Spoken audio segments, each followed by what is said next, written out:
Entonces vamos a nada más darle gracias a Dios por esta noche. Gracias por las personas que están escuchando la palabra, Señor. Háblenos a nuestro corazón, Espíritu Santo, guíanos, revélanos, como dice en su palabra, iluminándonos los ojos de nuestro entendimiento, como hemos leído aquí en este libro de Efesios, que es repleta de bendición para nosotros, y si lo entendiéramos, caminaríamos, Señor, de victoria en victoria, Señor, de gloria en gloria, en el nombre de Jesús. Bueno, esta es la segunda lección del libro de Efesios, uno de los mejores libros en cuanto a lo que es teoría y práctica de la vida cristiana en el Nuevo Testamento. Fue escrito por Pablo y no necesariamente uno sigue los capítulos del libro en orden. Yo siempre digo que el libro de Efesios es poquito como ver la serie de la Guerra de las Galaxias, Star Wars, que comienza en el capítulo 4, ¿verdad? 4, 5, 6, 1, 2, 3. En Efesios vamos a estar haciendo cosas parecidas. Sin embargo, la semana pasada vimos el capítulo 1. Vamos a repasar 2 o 3 puntos del capítulo 1 para entrar y comenzar el capítulo 2. En Efesios 1, vimos en versículo 3 y 4, nos dice claramente que Dios nos bendijo. Dios no nos va a bendecir. Dios no está bendiciendo todos los días. La obra de la cruz está hecha. Jesús se sentó a la diestra del Padre con toda autoridad. Dejó la iglesia, lo que hemos estado leyendo, dejó la iglesia aquí en la tierra con una labor. La bendición que Dios nos dejó en capítulo 1, versículo 3, dice, es una bendición espiritual en Cristo en las regiones celestiales, en los lugares celestiales. Y expliqué que es en los lugares celestiales porque ahí el diablo no lo puede tocar. Nadie lo puede tocar, está hecho. Nadie lo puede deshacer. Solo nosotros podemos deshacer lo maravilloso que Dios ha preparado para nosotros. Y eso solo lo podríamos hacer con nuestra propia incredulidad, nuestra propia confesión negativa. Recordemos el poder que Jesús nos ha delegado en nosotros, su iglesia. Nos dio la administración de la tierra. La iglesia es la que se manifieste y la que administra ahora planeta Tierra. Vimos que la bendición es espiritual porque todo nace en lo espiritual.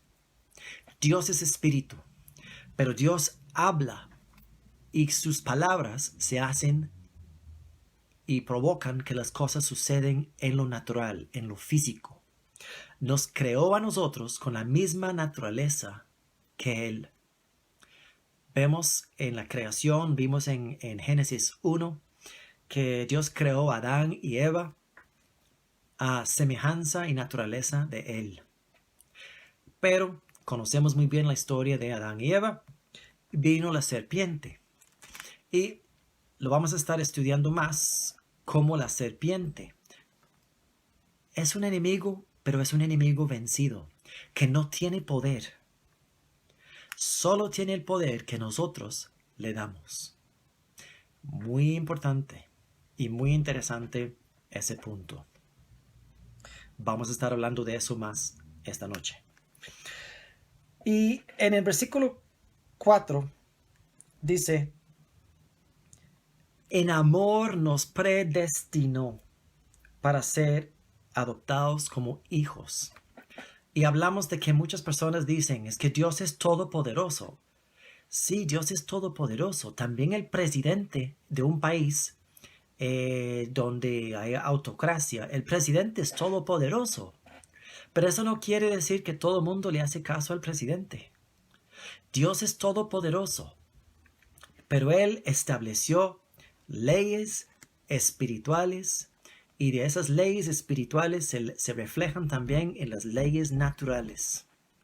Entonces, Dios estableció que el ser humano es el que administra la tierra, es el que bendice o maldice su propia vida.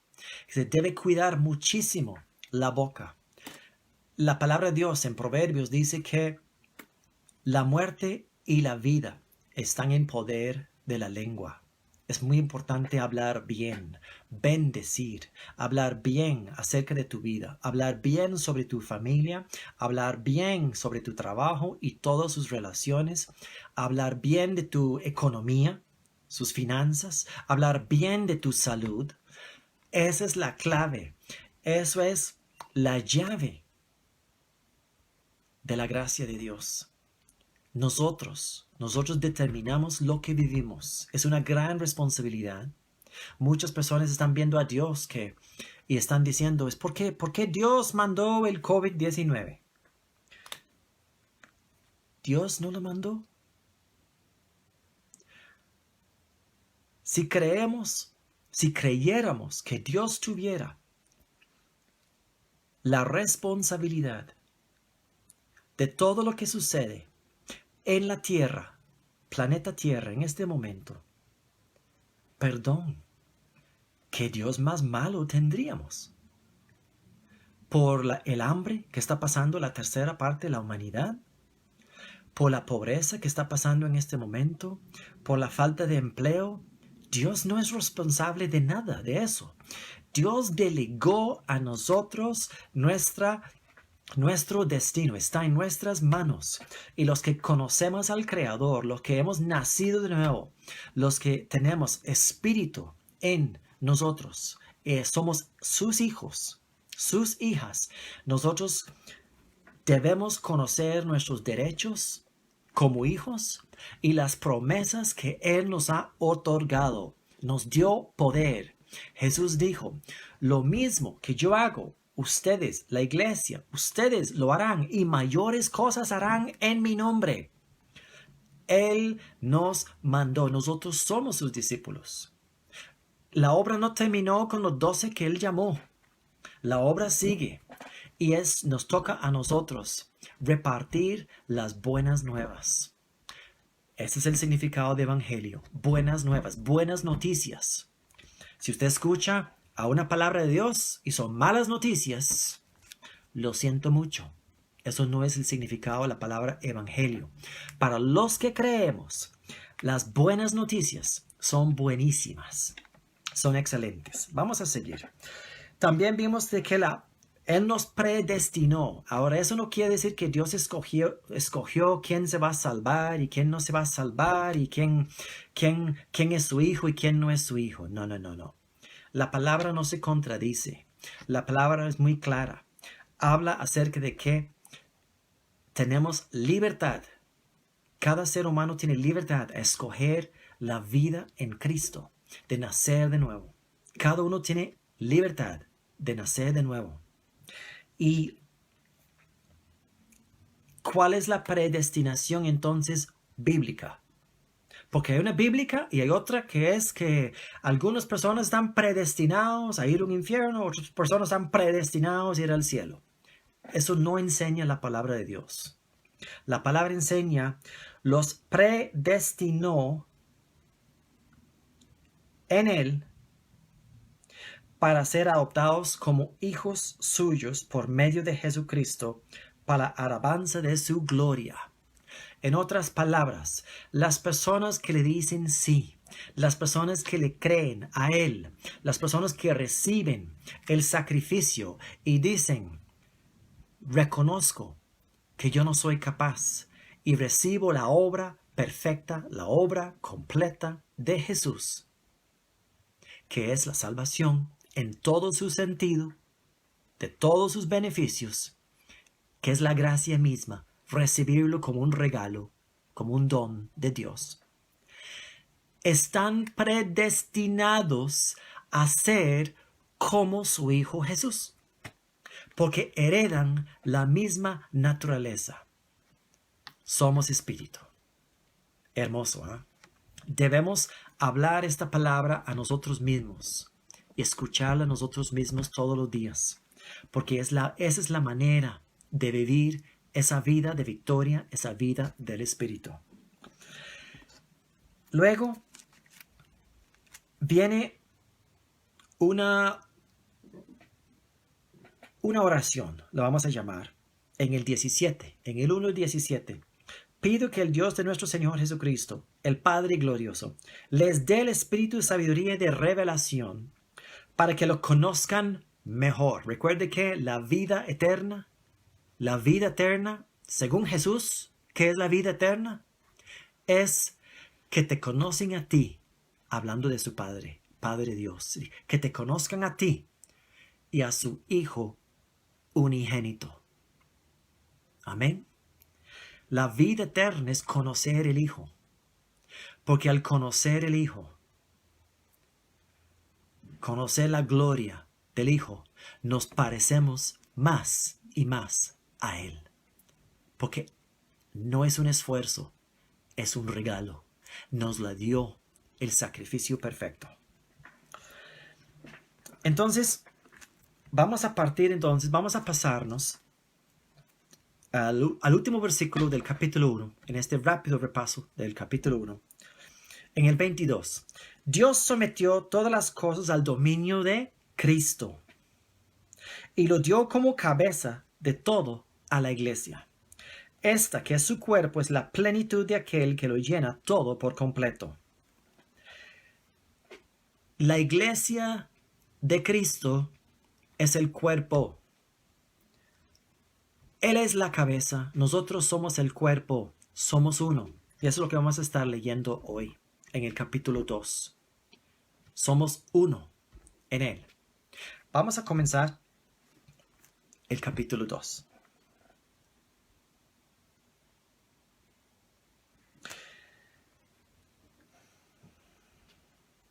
En otro tiempo ustedes estaban muertos en sus transgresiones y pecados, en los cuales andaban conforme a los poderes de este mundo. Se conducían a los poderes de este mundo. Se conducían según el que gobierna las tinieblas, según el espíritu que ahora ejerce su poder en los que viven en la desobediencia. En ese tiempo también todos nosotros vivíamos como ellos,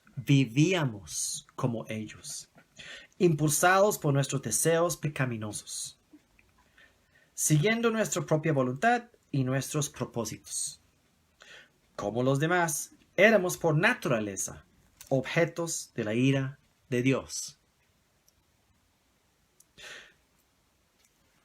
Se debe recordar en este texto que hay un contexto a esta palabra. Pero Dios, que es rico en misericordia por su gran amor por nosotros, nos dio vida con Cristo, aun cuando estábamos muertos en pecados. Por gracia, ustedes han sido salvados. Y en unión con Cristo Jesús, Dios nos resucitó y nos hizo sentar con Él en las regiones celestiales, para mostrar en los tiempos venideros la incomparable riqueza de su gracia, que por su bondad derramó sobre nosotros en Cristo Jesús. De nuevo, en el 2:8, porque por gracia ustedes han sido salvados mediante la fe. Esto no procede de ustedes, sino que es el regalo de Dios. Esta palabra es tan rica, hay tanta verdad, cosas que el mismo Pablo se refiere a esta palabra como el misterio, secretos o el misterio de Cristo. Vamos a desmenuzarlo un poquito.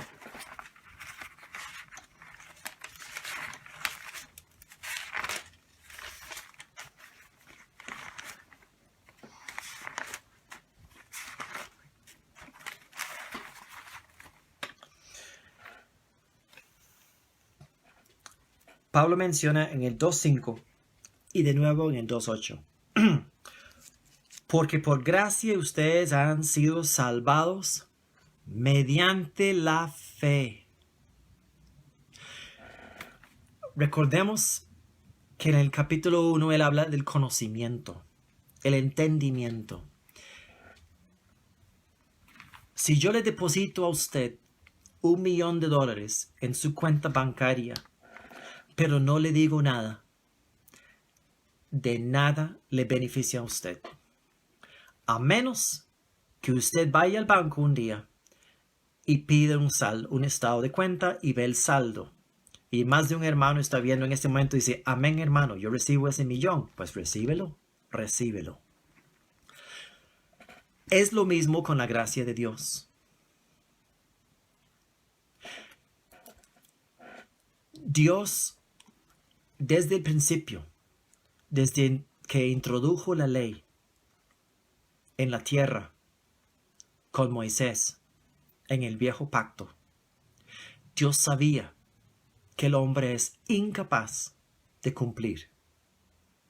Con solo hacer un esfuerzo, con solo decirle, por decirlo a un niño, decirle, no puedes hacer eso, se convierte en algo más atractivo al niño hacerlo.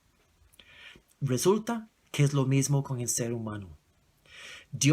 El plan de Dios nunca fue introducir la ley. Dios pidió al pueblo, él sabía que iban a escoger distanciarse de él, el pueblo de Israel. Él sabía que iban a decir, no, hable con tu siervo Moisés. Nosotros estamos tranquilos, queremos distanciarnos, tenemos temor de ti. Parafraseando lo que pasó en el Éxodo. Dios siempre quería una relación de cercanía con su pueblo. Pero la meta, el objetivo principal para Dios era crear una familia. Lo más hermoso de todo. Y en una familia, los hijos tienen el mismo ADN que los padres. Increíble. Lo que sucede en lo natural también sucede en lo espiritual. Dios quería una familia. Y lo que leímos aquí es la manera de que lo ha hecho. Por gracia, ustedes son salvos. Por gracia, ustedes, mediante la fe, entran en la familia de Dios. Nos cambió de apellido. Noticia para sus padres, pero usted ya no es del apellido que usted creía. Ahora tenemos un apellido nuevo que ni siquiera lo conocemos, porque el creador, el alfa y la omega, no sé cuál es su apellido. De hecho, nadie conoce su nombre, el nombre que se refiere al Padre, pero conocemos el nombre del Hijo. Tenemos un hermano mayor. Nuestro hermano mayor se llama Jesús. Jesucristo, el Mesías, el Dios hombre, el mediador del pacto. Y lo que revela aquí en el capítulo 2 es lo siguiente. Nos dio vida. Es una vida nueva. Es una vida espiritual y nos aclara cómo es. Dice, cuando estábamos muertos, aunque estuvimos caminando, anduvimos como, podríamos decir que las películas de los zombies no es nada nuevo. La película de los zombies es más bien una idea robada de la palabra de Dios, porque el ser humano sin el Espíritu de Dios es como un zombie. Es un ser vivo, pero a la vez muerto, porque no tiene espíritu vivificado. Entonces, ustedes han sido salvados y en unión con Jesucristo. Estamos en unión con Jesucristo. Y vamos a hablar de eso hoy, la maravilla de esto. Pero vamos a ver el proceso en los minutos que siguen. Nos resucitó. Hay una maravilla aquí. Recuerde cuando los fariseos y los conocedores de la ley buscaban a Jesús y le decían, Jesús, si fulano muere y tenía esposa y se casó, no sé, varias veces. ¿Quién es la esposa? Jesús fue muy claro. En lo espiritual no hay casamiento, no hay matrimonio. ¿En serio? Como lo reconocemos nosotros, no. Pero Jesús se refiere a sí mismo. Él es el novio. Recuerde que él habló a los de la ley y él les explicó de que si un hombre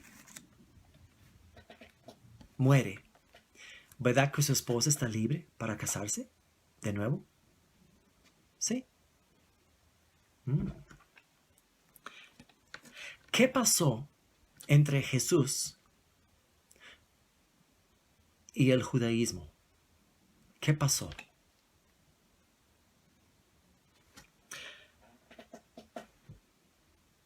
Jesús cumplió un pacto y el primer pacto, el viejo pacto, el pacto de la ley, ya no tiene validez. Entonces, ese compromiso, y lo aclara varias veces en el Antiguo Testamento, era como un divorcio a la ley. Él anuló el viejo pacto, porque hay un pacto, un mejor pacto, como dice en Hebreos. ¿Cuál es el mejor pacto? Está aquí, una perla, una joya en la palabra. Nos resucitó y nos sentó. Nos hizo sentar, nos obligó a sentarnos en las regiones celestiales para mostrar en los tiempos venideros la incomparable riqueza de su gracia que su bondad derramó sobre nosotros. Nosotros estamos, y esto es un misterio espiritual, pero como Jesús está en el cielo sentado a la diestra del Padre, nosotros, su cuerpo, estamos con Él en los lugares celestiales a la vez que estamos aquí en la tierra. Físicamente estamos aquí, pero espiritualmente para Jesús estamos también con Él sentados en poder. Sentados en poder en los lugares celestiales en su cuerpo. La razón de que un monarca, un rey o una reina se siente es porque está ejerciendo poder. Jesús está en el cielo porque su iglesia es la que está ejerciendo el poder en su nombre. Nosotros. Esa es la responsabilidad de la iglesia, que estamos ejerciendo el poder de manifestar el reino de Dios aquí en la tierra. Qué responsabilidad más hermosa, qué grandiosa.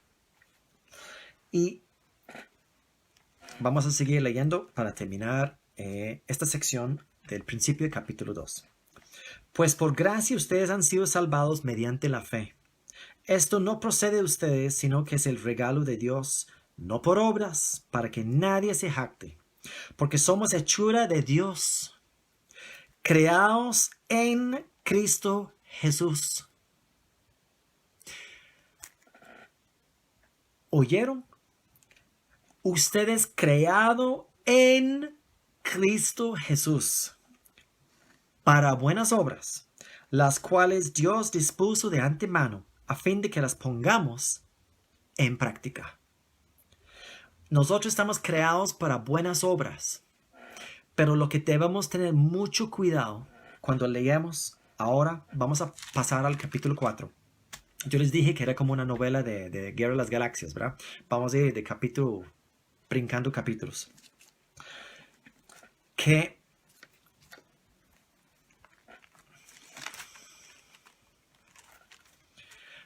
debemos cuidarnos de que buenas obras no tomen el primer lugar. Porque cuando creemos que nuestro desempeño es lo que nos hace merecedores de algo, estamos cayendo en un sistema de recompensa. Y es al revés. Eso es poner el vagón delante del caballo. Es al revés. El caballo va adelante y jala la carreta. Nosotros somos la carreta, somos la iglesia. Jesús es el que fue al matadero, Jesús es el que murió, Jesús es el que resucitó, Jesús es el que está glorificado. Y Él nos hereda sus atributos. Él nos hereda su naturaleza en el Espíritu a nosotros y nos da y comparte de esa manera nuestra gloria. Su gloria en nosotros. Espiritual. Pero nosotros nos toca manifestarlo aquí en lo natural. Hermoso. Entonces, las buenas obras son un resultado de lo que estoy creyendo. Porque todo lo que se hace por fe y para fe es lo que agrada a Dios. Sin fe es imposible agradar a Dios. Lo dice la palabra, no yo. Entonces, si yo le creo a Él, que Él está en mí, que yo tengo todo hecho para mí, yo camino sobre las buenas obras que fueran hechas antes de la fundación del mundo. Hermoso. Vamos a leer en el capítulo 4 acerca de la responsabilidad de la iglesia. Por eso yo que estoy preso por la causa del Señor, Pablo, no yo, gracias a Dios, les ruego que vivan de una manera digna del llamamiento que han recibido, siempre humildes y amables, pacientes, tolerantes unos con otros, en amor. Esfuércense por mantener la unidad del Espíritu mediante el vínculo de la paz. Hay un solo cuerpo, un solo Espíritu. Así también fueron llamados a una sola esperanza, un solo Señor, una sola fe, un solo bautismo, un solo Dios y Padre de todos, que está sobre todos y por medio de todos y en todos. Pero a cada uno de nosotros se nos ha dado gracia en la medida en que Cristo ha repartido los dones. Por esto dice, cuando ascendió a lo alto, se llevó consigo a los cautivos y dio dones a los hombres. ¿Qué quiere decir eso de que ascendió? Sino que también descendió a las partes bajas, o sea, a la tierra. Si Jesús bajó primero para luego subir. Él mismo constituyó a unos apóstoles, a otros profetas, a otros evangelistas, a otros pastores y maestros. Aquí está la clave. A fin de capacitar al pueblo de Dios.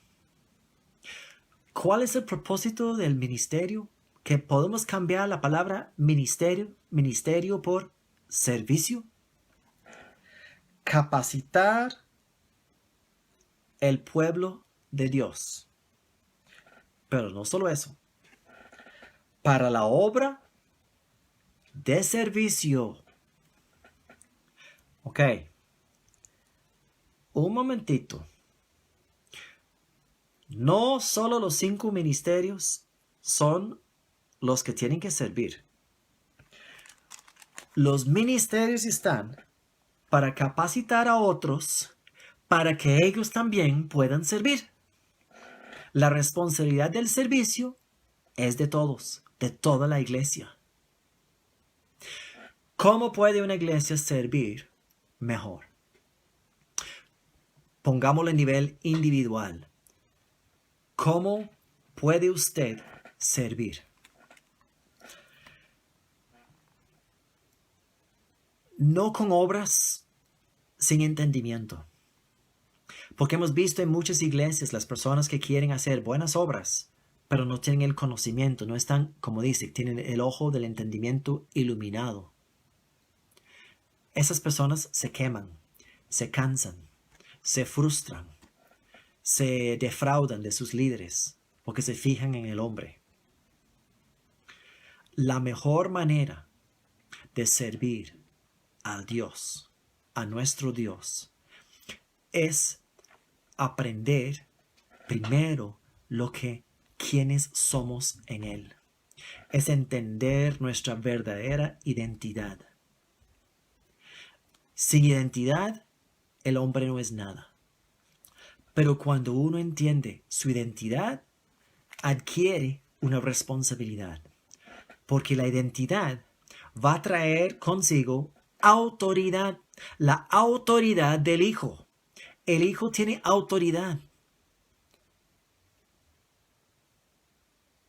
La autoridad trae responsabilidad para los demás. Porque yo no puedo recibir esta gracia, no puedo recibir este don de Dios, este sacrificio maravilloso, saber que soy libre de la enfermedad, que yo fui creado sano, que yo fui creado próspero, de buenas relaciones, que fui creado con una nueva naturaleza, porque no he nacido solo de hombre y mujer, sino he nacido en el Espíritu, segundo de Corintios 5:17. Vida nueva, lo pasado ya pasó. He aquí, todos somos hechos nuevos en Él. Entonces, al conocer esta verdad, yo crezco en mi conocimiento y reconozco mi verdadera identidad. Cuando yo entiendo quién soy y me doy cuenta de la autoridad que tengo, la autoridad de que si yo le creo al Hijo lo que Él hizo en mi nombre, para acreditar todo a mí, porque me ha hecho coheredero con Él, herederos de Dios y coheredero con Cristo, ya es mi responsabilidad la clase de vida que yo vivo aquí en la tierra. Ya me quitó esa muleta de que Dios no quiso, Dios no me quiere, Dios no pudo, si Dios quiere. Todos esos dichos ya sabemos que no son ciertas. La responsabilidad de vivir una vida de victoria ahora recae sobre mí. Pero no tengo que hacer nada. Tengo que creer. Tengo que creer lo que Él ha hecho para mí. Que Él ha acreditado mi cuenta, como yo les dije al principio. Que Él fue el que depositó en mi cuenta bancaria. Y después me contó, por cierto, tu cuenta está muy bien. Tenés todo lo que necesitas para esta vida. Estoy usando una parábola moderna. Que yo voy con mi tarjeta ahora al banco y yo sé que alguien hizo un gran depósito a mi favor y recíbelo el que lo necesite recibir en estos días. Yo solo tengo la valentía de ir y dar la tarjeta porque yo sé en quién he creído. Él hizo la obra. Yo solo creo que lo hizo. Es muy sencillo. Y es diferente creer eso que creer que yo tengo que hacerlo. Es muy diferente. Porque creer que yo tengo que hacerlo es tirar la responsabilidad sobre mí. Del esfuerzo, del desempeño, del canjeamos, de que yo soy merecedor. No, Él nos quitó todo. Nos dijo, no, ustedes no lo merecen nada. Pero como que no merecen nada. Y yo soy un padre, el mejor padre que exista en el universo, yo soy el mejor padre responsable, les voy a dar absolutamente todo. Cuando yo digo todo, y no estoy hablando solo de lo material aquí, yo no estoy hablando de dinero, estoy hablando primeramente de lo espiritual, porque desde lo espiritual nace todo lo que se manifiesta en el mundo físico, pero primero se tiene que manifestar en lo espiritual, y para que se manifieste en lo espiritual, se tiene que hablar. La palabra de Dios se habla con fe, sin dudar. No repitiendo y repitiendo en vanas repeticiones como dice la palabra. Eso no es creer. Más bien eso es una falta de creer, es una incredulidad. Y no creas que nuestro enemigo que está derrotado cuando ve a alguien orando de esa manera, sabe que no está creyendo. Sabe que está tratando más bien de convencerse a sí mismo. No, nosotros creemos y por lo tal hablamos, porque sabemos en quién hemos creído. Vamos a seguir con hablando de estos ministerios. A fin de capacitar al pueblo de Dios para la obra de servicio. Entonces le servimos mejor creyendo en Él, creyendo en los beneficios del sacrificio son para nosotros y así podemos vivir la vida que Él predestinó para nosotros. Ese es nuestro predestino. Estar en el Hijo te predetermina o te da un predestino de ser como Cristo. Aclaro, tú no eres Cristo. Yo no soy Cristo. Somos como Él. en el Espíritu. Por lo tanto, podemos manifestar la vida del Hijo. Hermoso. De este modo, todos llegaremos, aquí está la meta, todos llegaremos a la unidad de la fe y del conocimiento del Hijo de Dios, a una humanidad perfecta que se conforme a la plena estatura de Cristo. Vea el propósito de la obra de Dios. Que la familia de Dios se parezca al Hijo. Y la única manera que la familia de Dios puede parecer al Hijo es conociéndole, conociendo ese amor, conociendo esa autoridad, conociendo la responsabilidad que tiene el Hijo.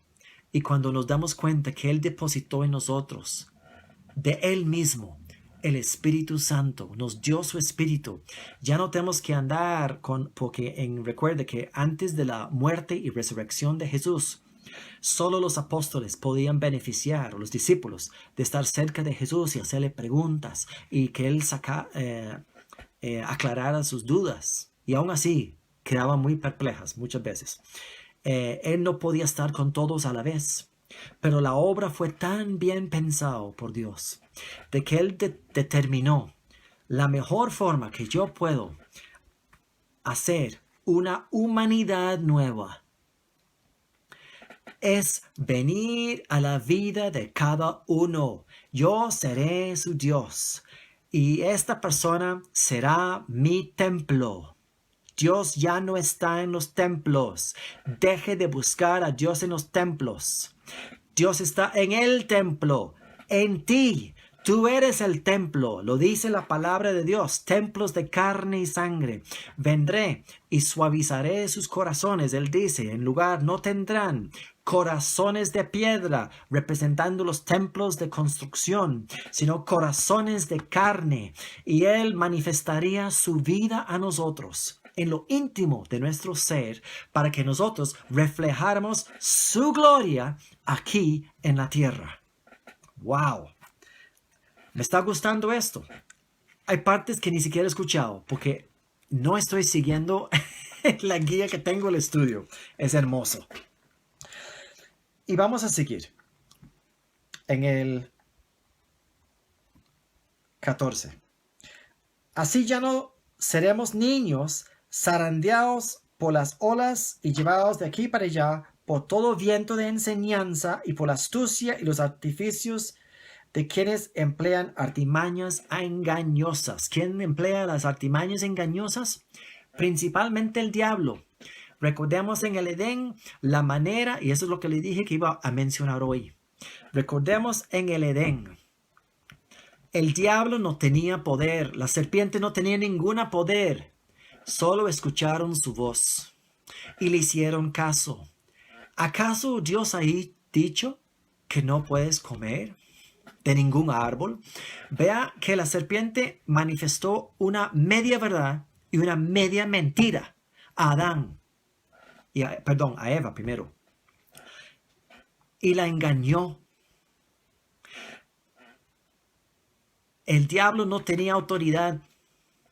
Pero cuando Adán desobedece a Dios y come del árbol de la vida, come del árbol de la ciencia del bien y el mal y conoce el bien y el mal, se le abren los ojos a Adán. Adán entrega en ese momento la autoridad que él tenía, porque él fue dado dominio, entrega la autoridad a la serpiente. Pero Cristo viene, Cristo aplasta la serpiente, Cristo resucita, rescata las llaves del Hades, de la muerte, y Cristo dice, ok, aquí estoy resucitado, he recuperado la autoridad que le correspondía al hombre. Cuando digo hombre, quiero decir la humanidad, hombres y mujeres. Y al resucitar, nos hace capaces a nosotros a recibir esa misma autoridad a través del mensaje. Esas son las buenas nuevas. Que Cristo nos manda su Espíritu y nos da la identidad de la familia de Dios. nos convertimos en sus hijos. Si le creemos que Él es capaz, y Él fue capaz de hacer todo, y acreditarnos a nosotros con su sacrificio, nosotros recibimos todos los beneficios, porque somos semejantes a Él. No lo digo yo, lo dice la palabra de Dios. Entonces, recuperemos la autoridad en Cristo y reinamos, como dice en Romanos 5:17, reinamos en vida. Aleluya. Entonces, nos damos cuenta de que para nosotros, su iglesia, nosotros que hemos creído, la familia de Dios, el diablo no tiene ninguna autoridad. ¿Me están escuchando? No tiene autoridad. Nosotros somos la autoridad. Por lo tanto, la única manera que podemos darle autoridad a nuestro enemigo es con nuestro propio consentimiento, cooperando nosotros con el diablo, diciendo no verdades de la palabra, diciendo lo que nuestros ojos naturales ven en este mundo. Cada vez que decimos que nos parece que cuándo va a terminar esto, estamos dándole fuerza a demostrar que no estamos creyendo que eso es una mentira del diablo. Todo lo bueno, todo lo agradable, todo lo perfecto lo trajo Dios a este mundo. Esa es la voluntad de Dios, Romanos 12:2. Y no nos va a dar tiempo hoy, pero vamos a ver también, pero lo vamos a leer el versículo, que en el 4:23, sean renovados en la actitud de su mente. Nosotros tenemos que reconocer que nosotros somos espíritu. Ya no podemos desmentir la palabra de Dios. Nosotros no somos simplemente hombres y mujeres. Nosotros somos seres espirituales. Nuestro Padre es Dios. Usted no puede tener un Padre Dios si usted no es espíritu, porque Dios es espíritu. Naciste en espíritu. Recordemos la historia de Juan, el Evangelio de Juan con Nicodemo, Juan 3. El que bebe del agua tiene que nacer de nuevo. El que bebe el agua y nace del Espíritu. Nosotros recibimos una nueva naturaleza en Cristo. Si lo creemos, lo vamos a poder vivir. De hecho, es nuestra nueva naturaleza. Es natural ahora vivir una vida de victoria. Vivir sin problemas, sin estar pensando en el pecado. Porque Cristo venció al pecado en la cruz. El pecado ya no existe para nosotros. Si estamos pensando en el pecado, es porque estamos creyendo que nosotros somos de una vieja naturaleza. Y estoy adelantando lo que dice aquí en el capítulo 4. ¿Por qué no lo leemos? Vamos a seguir. Así que les digo esto y les insto en el Señor. No vivan más con pensamientos frívolos. Esos pensamientos diversos. Como los paganos, a causa de la ignorancia que los domina y por la dureza de su corazón. En otras palabras, a no reconocer lo que Dios hizo. Estos tienen oscurecido el entendimiento y están alejados de la vida que proviene de Dios. Han perdido toda vergüenza, se han entregado a la inmoralidad y no se sacian de cometer toda clase de actos indecentes. Porque ellos creen que son simplemente pobres pecadores. Entonces lo que viven es exactamente en una pobreza pecaminosa. Porque eso es lo que creen que son.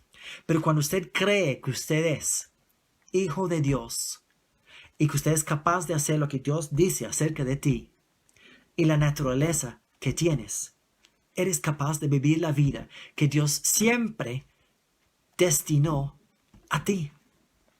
¿No fue esta la enseñanza que ustedes recibieron acerca de Cristo? Sí, en el 20. Si de veras se les habló y enseñó de Jesús según la verdad que está en él, con respecto a la vida que antes llevaban, se les enseñó que debían quitarse el ropaje de la vieja naturaleza, la cual está corrompida por los deseos engañosos. Se les enseñó que debían quitarse el ropaje. Muy sencilla la alegoría. Es como quitar ropa vieja, quitar la vieja naturaleza. La única manera que usted puede hacer eso es que si usted cree que usted ha resucitado con Cristo, que usted comenzó una vida en el Espíritu. Recordemos lo que leímos al principio del capítulo 2. Nos resucitó y nos hizo sentar con Él. Porque si no nos hubiera obligado, no lo hubiéramos hecho. Sean renovados en la actitud de su mente. En otras palabras, sí, aunque esto parece increíble lo que estoy enseñando, es verdad, está en la palabra de Dios. Y ponerse el ropaje de la nueva naturaleza. ¿Qué es ponerse el ropaje de la nueva naturaleza? Es creer todo lo que la palabra dice acerca del Hijo. Creer todo lo que dice la palabra acerca del Hijo de Dios y aceptar que Él nos ha engendrado, que nosotros somos sus hijos. Ponerse el ropaje de la nueva naturaleza, creada a imagen de este mundo, no, creada a imagen de Dios. Cuando usted le creyó al Hijo, cuando usted nació de nuevo, si usted era gordo, siguió siendo gordo. Si era alto, siguió siendo alto. Y si era feo o guapo, sigue siendo feo o guapo. Tal vez un poquito más bonito, porque ahora es hijo de Dios. Pero dice, ponerse el ropaje de la nueva naturaleza, creada a la imagen de Dios, por lo tanto, es espiritual. En verdadera justicia y santidad. En otras palabras, usted es justo ahora en los ojos de Dios.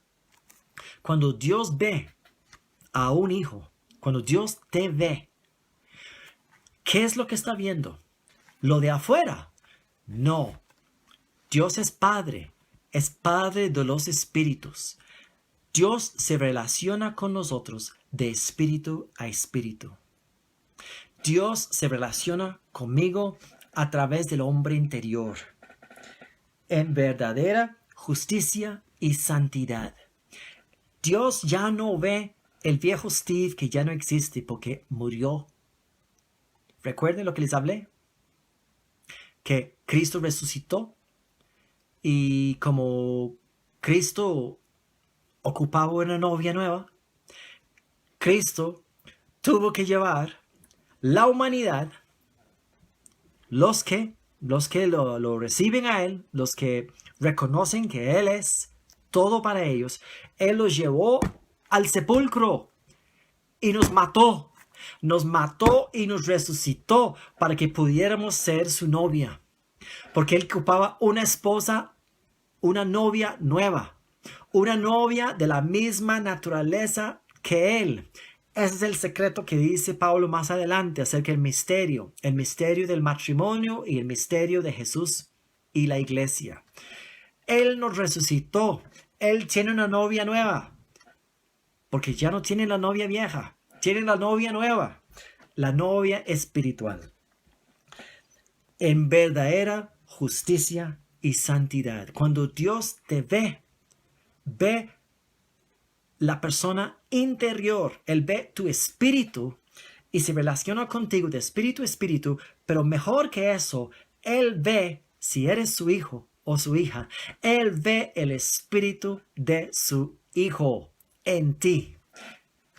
Por eso te puede decir que Él te ve santo o santa, justo o justa, porque se está identificando de espíritu a espíritu.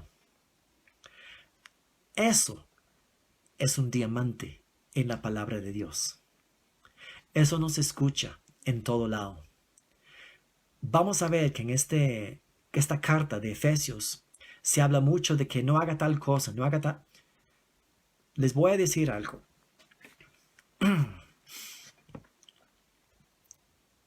Si usted quiere casarse en lo natural con una persona y usted dice, quiero tener un matrimonio de éxito, ¿qué hace la persona?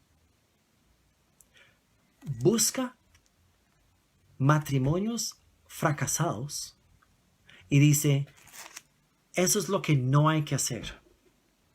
Un matrimonio fracasado es un matrimonio donde tal vez se gritan todo el tiempo, pelean y cosas peores que ni vamos a nombrar, hay infidelidad y usted dice, bueno, no voy a hacer eso, no voy a cometer infidelidad, no voy a gritar a mi pareja, entonces voy a tener un matrimonio ejemplar. No.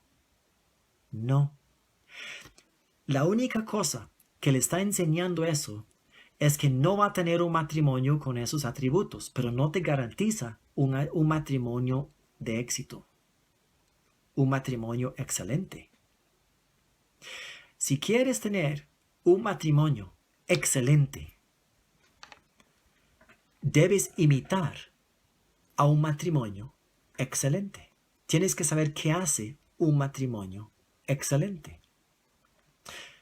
¿Qué hace un matrimonio excelente? Yo no sé por qué estoy hablando de esto hoy, pero obviamente hay personas escuchando y recíbenlo en el espíritu y digieren lo que les voy a hablar. Cristo es el novio y nosotros somos la novia. Y Pablo más adelante dice, Cristo dio su vida por la novia. Imiten lo que hace Cristo. ¿En su esfuerzo? No. ¿Con fuerza natural? No. Creyendo que usted es lo que la palabra de Dios dice que usted es. Cuando usted cree que usted tiene el amor ágape en usted, ojo, cuando usted cree, voy a repetirlo para que lo reciban, cuando usted cree que el amor ágape está en usted, porque el Espíritu de Dios está en usted, usted se va a dar cuenta que usted puede justificar lo que sea, pasar por alto lo que sea y vivir con un amor inagotable, un amor, como dice en Romanos 5:7, si no me equivoco. El amor de Dios ha sido derramado en nuestros corazones. Eso no es para que usted viva, jajajiji, Dios me ama, qué bien que soy yo, salados los demás. No, todo lo contrario. Es para que usted manifieste el reino. Usted manifiesta la misma naturaleza de Dios a través del amor. Que usted manifieste, usted solo puede manifestar la vida de Dios en dos formas. Está claro, está en las cartas de Juan. La única manera que puedes manifestar la vida de Dios en esta tierra es con tu autoridad, con el nombre de Jesús, hablando con poder y viendo que a través de tu fe en la obra completa de Jesús se manifieste lo que la palabra dice, lo que debe manifestar en la vida de los hijos de Dios y en el amor. Usted puede manifestar el amor de Dios porque el amor de Dios ha nacido en tu corazón. Ya no es con fuerzas personales propias. Entonces, les digo, esto ha sido una lección para mí hoy. Mi plan no era comenzar el capítulo 2. Comencé el 2 y terminé en el 4. Yo tengo bien claro que vamos a estar pasando del 2 al 4, del 3 al 5 o al 6. Vamos a estar brincando en el libro, pero la idea es que vamos a cubrir el libro de Efesios en las 2 semanas que faltan. Vamos a ver el libro completo en 4 semanas. Les recuerdo que la semana pasada vimos Efesios 1 y hoy vimos parte del Efesios 2 y Efesios 4. Y la próxima semana va a ser una sorpresa. Va a ser lo que el Espíritu Santo trae de este libro, porque Él es el que decide las cosas. Pero recuerde, esa alegoría del matrimonio, todos los que están escuchando que están en parejas, recuerden, conocer la identidad es lo más importante. Saber quién eres, porque cuando sabes quién eres, ya sabes qué eres capaz de hacer. No por sus propios esfuerzos, sino porque el que está en ti. Confiar en el sacrificio, confiar en esas fuerzas, ese hombre interior o espíritu interior que nos dirige, que nos enseñe, que nos gobierne, que nos instruye para una vida victoriosa.